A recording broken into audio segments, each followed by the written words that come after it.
Ngayong tag-ulan, isa ang ramen sa masarap higupin na sabaw. Pero syempre, nandito ka sa show ko, hindi tayo gagawa ng normal na ramen. Lagyan natin yan ng Pinoy twist. Gawa tayo ng Bicol Express ramen. Ano, tara? Tara, game. Gawa tayo.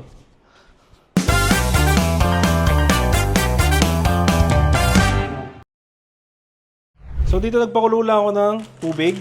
And then, syempre, gamit tayo ng Jin Spicy Ramen. Syempre, spicy kasi Bicol Express yan. So, lutuin lang natin tong noodles ng ilang minuto. Al dente lang, huwag masyadong malambot. Pag kumulo yung tubig, lagyan natin yung noodles. Alright, so yan, after ilang minutes, okay na yan. Al dente lang. Drain ko lang to. Alright, so yan, meron na tayong ramen. Okay na yan, al dente lang. Tabi muna natin. So, next step is lutuin natin yung Bicol Express natin. So, painit lang tayo ng kawali dyan. So, syempre ito, Hinterland chicken oil. Yan. Yan ang gamitin natin para mas masarap. Kasi, bakit hindi? 'Di ba? Ayan, nandiyan na yan. Yan, painitin lang natin. Yan. Tapos, pag mainit na yung mantika, meron lang ako dito ang liempo. So, ito muna natin dyan yung liempo.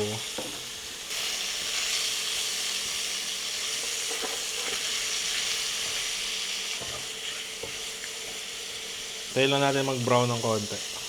Alright, tapos, after maprito ng konti, isa na natin yung bawang. Sabay na natin yan dyan. Yan. Isa lang natin ng konti ulit. Bango. Tapos, sunod natin yung sibuyas.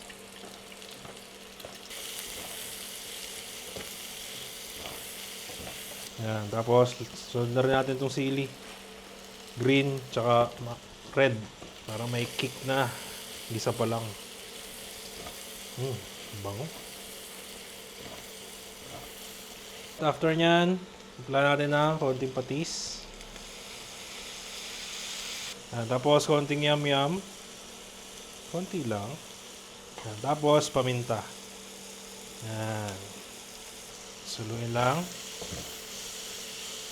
Yan, after nyan, pwede natin lagay yung unang gata natin.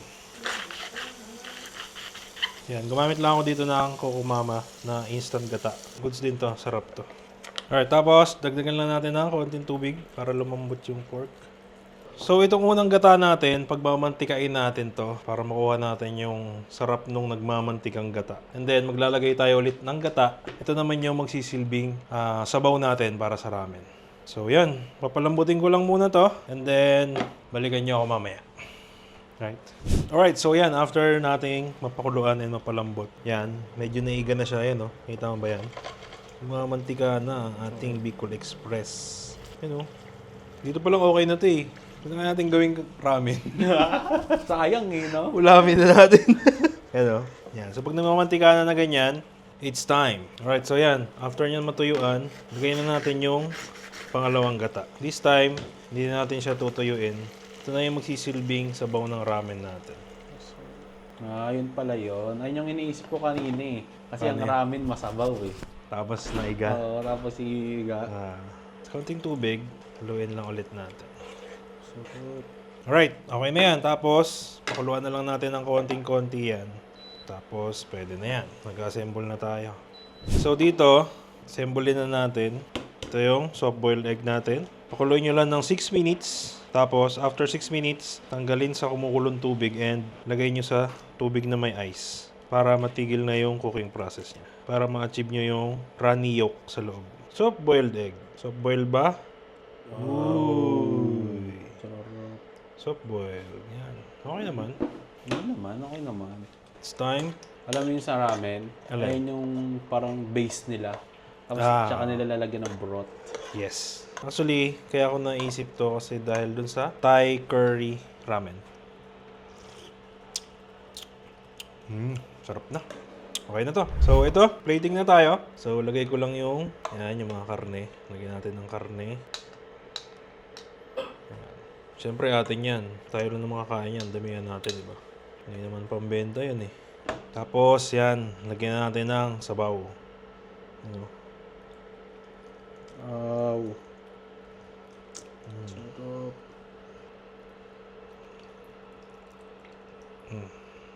Tapos, spring onion. Yan o.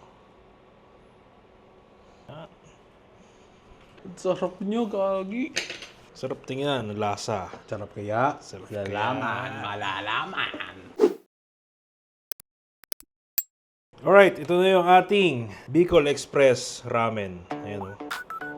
Sarap. Nakakatakam. Tingin pa lang. Ang tanong, masarap kaya? Malalaman natin. So, ito na yung ating Bicol Express Ramen. Ayan o. Kita mo ba yan? Sarap. Tsura pa lang at amoy. Sobrang sarap na. Paano natin malalaman? Kung masarap, tikman na natin yan. Pero appearance muna. So, siyempre para sa akin, ang ganda ng appearance na to. Bibigyan ko to. Appetizing, no? Oo. Bibigyan ko to ng 9.5 min. Oo. Kasi mukha siyang legit na ramen, no? Tapos, yung sauce niya, yan, no? Yung thick. Hindi siya yung... Ano yun? Hindi siya yung ano... Ano yan? Tantan, men. Tantan din ba yan? Yung medyo malapot. Yan, no? Tapos, hindi siya yung sobrang sabaw. Alam mo yun, yung parang saucy pa rin sa noodles. Ayun, sumasama sa noodles yung sauce. Noodles. Noodles yung sauce. Ano ba? Tingnan mo natin itong noodles. Yan, o. Sige, karga na natin ng pork yan. Isahan na yan. Ayun, o. Bicol Express Ramen. Bango. Bango ng gata. Oh, shit. Sarap.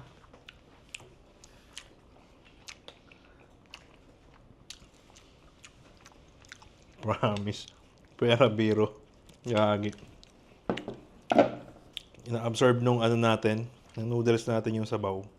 So, lagay ko pa to. You know? Isa pa. You know? Ay, grabe. Grabe. You know? Isa pa. Ano ba yan? Gaano ka-saucy yan?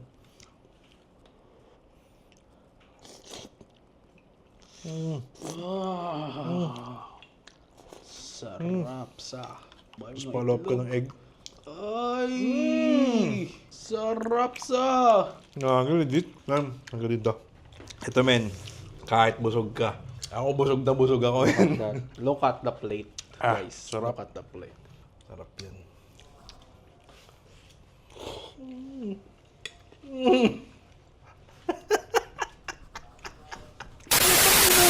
Sorry.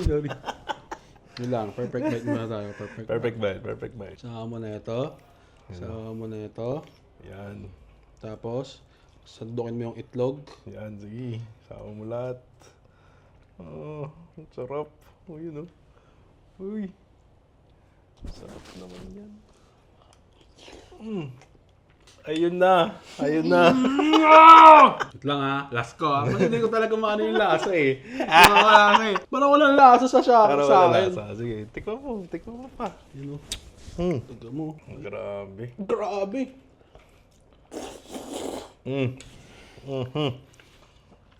Hoy, one word muna. Last. Galas na, sige.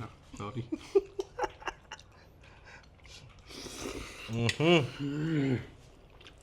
Ano? Sarap. Perfect. Perfection. Describe the dish in one word. Dahil ano, ito dish ay delicacy ng Bicolano. Masiram. Masiram, Galing mo. Sarap. Guys, hindi mo lang halong biro. Ang sarap. Solid, no? Gago, JD. sarap. Gagawin ko yun. Sarap nito. Sobrang sarap niya. So, ako naman, kung di-describe ko to in one word, I would say creamy. Ang creamy niya. Tapos, bagay na bagay yung gata. Tapos, yung anghang, saktong-sakto lang. Kanina, nung Bicol Express pa lang siya, medyo maanghang siya. Kaya sabi ko kay Baldo, okay ka lang basta medyo maanghang. Mas, alam mo yun, medyo mataas yung level ng anghang. Pero nung nahalo siya sa noodles, alam mo yun, medyo bumaba yung anghang level niya. Tapos, basta ang sarap. Tapos, bagay na bagay siya sa egg, no? Bagay na bagay yung egg. Nagbe-burst sa Grabe. labi mo. Parang inatake ka ng itlog, inatake ka ng creamy, Inatake ka lahat. ng baboy. Last pa ako.